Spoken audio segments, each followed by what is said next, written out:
ह्या दबादशीला आंघोळ केली तर पुढच्या दबादशीला बाळूमामा आंघोळ करत होते. पण बाळूमामाच्या अंगावर कपड्याला डाग लागायला सुद्धा परमिशन लागत होती. एवढी ताकद होती मामांची. मामा चिखलात जरी चालले तिच्या चपलीला राज लागायला सुद्धा परमिशन लागत होती.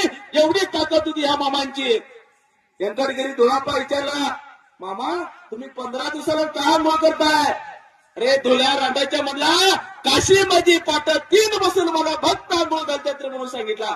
काशीमध्ये पाट 3 बसून भक्त आंघोळ घालतात म्हणजे बाळूमा कोण आहे ते?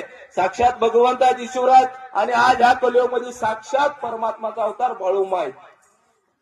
बाळूमामा मेंढर राखले, मेंढर राखून देव झाले.